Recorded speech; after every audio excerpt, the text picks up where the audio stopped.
আসসালামু আলাইকুম, সবাই কেমন আছেন? আশা করি সবাই ভালো আছেন। বন্ধুরা, বাংলাদেশ পরমাণু শক্তি কমিশন থেকে নতুন একটি নিয়োগ বিজ্ঞপ্তি প্রকাশিত হয়েছে। আর এই নিয়োগ বিজ্ঞপ্তির মধ্যে বাংলাদেশের সকল জেলার পুরুষ এবং মহিলা উভয় প্রার্থীরা অষ্টম এসএসসি এবং এইচএসসি পাশে আবেদন করতে পারবেন। তো কিভাবে আপনারা আবেদন করবেন? আবেদন করতে হলে শিক্ষাগত যোগ্যতার পাশাপাশি অভিজ্ঞতা কী কী প্রয়োজন পড়বে, বয়স কত প্রয়োজন পড়বে, কত তারিখে আবেদন শুরু হবে, কত তারিখে শেষ হবে, সব কিছু নিয়ে বিস্তারিত আলোচনা করবো এই ভিডিওতে। তাই প্রথম থেকে শেষ পর্যন্ত অবশ্যই ভিডিওটি দেখবেন এবং যারা যারা এখনও চ্যানেলটি সাবস্ক্রাইব করেন নাই, প্লিজ প্লিজ চ্যানেলটি সাবস্ক্রাইব করবেন এবং পাশে থাকা বেল আইকনটি ক্লিক করে রাখবেন যাতে করে পরবর্তীতে কোনো ভিডিও আপলোড করার সাথে সাথেই পেয়ে যান নোটিফিকেশন।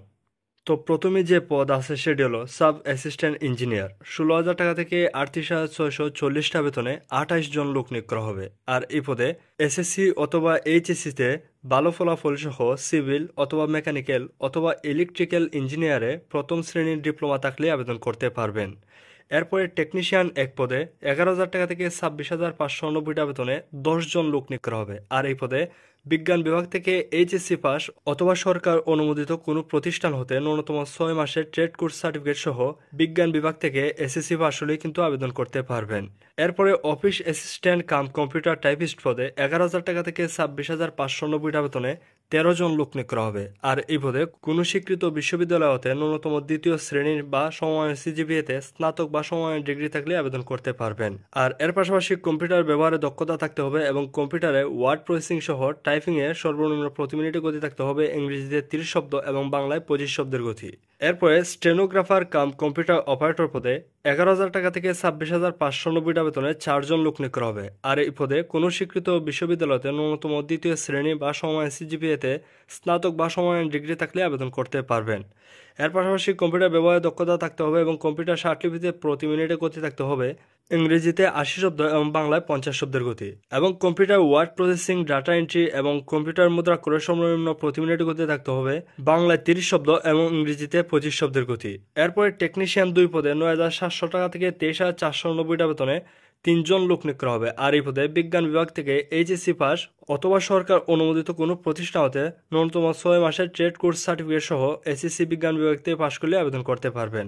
অথবা সরকার অনুমোদিত কোনো প্রতিষ্ঠান হতে ন্যূনতম 6 মাসের ট্রেড কোর্স সার্টিফিকেট প্রাপ্ত এবং সংশ্লিষ্ট কাজে 4 বছরের বাস্তব অভিজ্ঞতা থাকলে আবেদন করতে পারবেন। এরপরে যে পদ আছে সেটি হলো সায়েন্টিফিক অ্যাসিস্ট্যান্ট 2, 9,700 টাকা থেকে 23,490 বেতনে 41 জন লোক নিয়োগ করা হবে। আর এই পদে বিজ্ঞান বিভাগ থেকে এইচএসসি পাস হলে কিন্তু আবেদন করতে পারবেন অথবা সরকার অনুমোদিত কোনো প্রতিষ্ঠান হতে ন্যূনতম 6 মাসের ট্রেড কোর্স সার্টিফিকেট সহ এসএসসি পাস হতে হবে বিজ্ঞান বিভাগ থেকে অথবা সরকার অনুমোদিত কোনো প্রতিষ্ঠান হতে ন্যূনতম 6 মাসের ট্রেড কোর্স সার্টিফিকেট প্রাপ্ত এবং সংশ্লিষ্ট কাজে 4 বছরের বাস্তব অভিজ্ঞতা থাকলে আবেদন করতে পারবেন। এরপরে কম্পিউটার টাইপিস্ট কাম অফিস অ্যাসিস্ট্যান্ট পদে 9,700 টাকা থেকে 23,490 বেতনে 6 জন লোক নিয়োগ করা হবে। আর এই পদে কোনো স্বীকৃত বোর্ড হতে ন্যূনতম দ্বিতীয় বিভাগ বা সমমানের জিপিএতে উচ্চ মাধ্যমিক সার্টিফিকেট বা সমানের পরীক্ষা উত্তীর্ণ হলে আবেদন করতে পারবেন। এর পাশাপাশি কম্পিউটার ব্যবহারে দক্ষতা থাকতে হবে এবং computer word processing, data entry এবং কম্পিউটার মুদ্রাক্ষরের সর্বনিম্ন প্রতি মিনিটে গতি থাকতে হবে বাংলায় 20 শব্দ এবং ইংরেজিতে 20 শব্দের গতি। এরপরে 8 নম্বরে যে পদ আছে সেটি হলো কম্পিউটার টাইপিস্ট। 9,300 টাকা থেকে 22,490 বেতনে 19 জন লোক নিয়োগ করা হবে। আর এই পদে কোনো স্বীকৃত বোর্ড হতে ন্যূনতম দ্বিতীয় বিভাগ বা সময়ের জিপিএতে উচ্চ মাধ্যমিক সার্টিফিকেট বা সময় পরীক্ষা উত্তীর্ণ হলে আবেদন করতে পারবেন এবং এর পাশাপাশি কম্পিউটার ব্যবহারে দক্ষতা থাকতে হবে এবং computer word processing, data entry এবং কম্পিউটার মুদ্রাক্ষরের সর্বনিম্ন প্রতি মিনিটে গতি থাকতে হবে বাংলায় 20 শব্দ এবং ইংরেজিতে 20 শব্দের গতি। এরপরে টেকনিক্যাল হেল্পার পদে 8,500 টাকা থেকে 20,570 বেতনে 9 জন লোক নিয়োগ করা হবে। আর এই পদে বিজ্ঞান বিভাগ থেকে এসএসসি পাস অথবা অনুমোদিত প্রতিষ্ঠান হতে ট্রেড সার্টিফিকেট প্রাপ্ত হলে কিন্তু আবেদন করতে পারবেন। এরপরে জেনারেল অ্যাটেন্ডেন্ট পদে 8,250 টাকা থেকে 20,010 বেতনে 27 জন লোক নিয়োগ করা হবে। আর এই পদে শুধুমাত্র অষ্টম শ্রেণী পাস হলে কিন্তু আবেদন করতে পারবেন।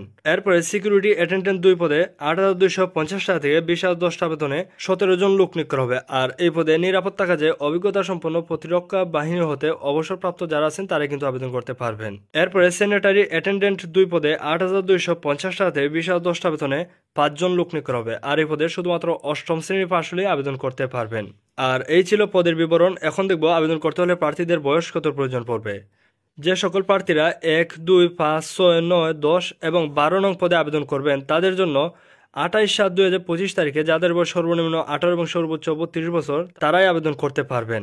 এবং যারা 11 নং পদে আবেদন করবেন তাদের জন্য সর্বনিম্ন 18 এবং সর্বোচ্চ 35 বছর হলেও আবেদন করতে পারবেন। এবং যারা 3, 4, 7 এবং 8 নং পদে আবেদন করবেন তাদের জন্য সর্বনিম্ন 18 এবং সর্বোচ্চ 32 বছরের মধ্যে বয়স থাকলে আবেদন করতে পারবেন। তবে যারা বিভাগীয় প্রার্থী তাদের ক্ষেত্রে সর্বোচ্চ 40 বছর হলে আবেদন করতে পারবেন।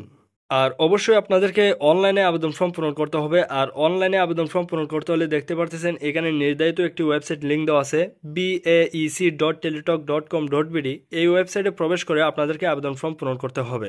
আবেদন শুরু হয়েছে 28 জুলাই 2025 তারিখ সকাল 10টা থেকে এবং আবেদনের শেষ তারিখ 28 আগস্ট 2025 তারিখ বিকেল 5টা পর্যন্ত। তো এই সময়ের মধ্যে কিন্তু আপনাদেরকে আবেদন ফর্ম পূরণ করতে হবে এবং আবেদন ফর্ম পূরণ করার সময় 300x300 পিক্সেলের একটি ছবি এবং 300x80 পিক্সেলের একটি স্বাক্ষর প্রয়োজন পড়বে। ছবির সাইজ হতে হবে সর্বোচ্চ 100 কেবির মধ্যে এবং স্বাক্ষরের সাইজ হতে হবে সর্বোচ্চ 60 কেবির মধ্যে। এবং আপনাদের যাবতীয় সবগুলো তথ্য প্রদান করার পরে আপনাদেরকে আবেদন ফর্ম সাবমিট করতে হবে এবং আবেদন ফর্ম সাবমিট করার পরে আপনাদেরকে একটি অ্যাপ্লিকেন্টস কপি দেওয়া হবে। সেই অ্যাপ্লিকেন্টস কপিতে আপনাদেরকে একটি ইউজার আইডি দেওয়া হবে। আর সেই ইউজার আইডিটি ব্যবহার করে পরবর্তী 72 ঘন্টার মধ্যে টেলিটক প্রিপেড সিম থেকে 2টি SMS এর মাধ্যমে আবেদন ফি জমা দিতে হবে। যারা 1 নম্বর পদে আবেদন করবেন তাদের জন্য আবেদন ফি প্রয়োজন পড়বে সর্বমোট 223 টাকা এবং 2 থেকে 8 নং পদে যারা আবেদন করবেন তাদের জন্য আবেদন ফি প্রয়োজন পড়বে সর্বমোট 112 টাকা এবং 9 থেকে 12 নং পদে যারা আবেদন করবেন তাদের জন্য আবেদন ফি প্রয়োজন পড়বে সর্বমোট 56 টাকা। আর SMS এর মাধ্যমে আবেদন ফি জমা দেওয়ার নিয়ম দেখতে পারতেছেন এখানে দেওয়া আছে। এই নিয়মটা অনুসরণ করে আপনাদেরকে আবেদন ফি জমা দিতে হবে। আর SMS এর মাধ্যমে আবেদন ফি জমা দেওয়ার পরে আপনাদের আবেদন প্রক্রিয়া সম্পন্ন হবে এবং পরবর্তীতে প্রার্থীদেরকে SMS এর মাধ্যমে পরীক্ষার তারিখ এবং সময় সবকিছু জানিয়ে দেওয়া হবে। এই পর্যন্তই ছিল আজকের ভিডিও। পরবর্তীতে দেখা হচ্ছে নতুন কোনো ভিডিওতে। ততক্ষণ সবাই ভালো থাকবেন, সুস্থ থাকবেন। আসসালামু আলাইকুম।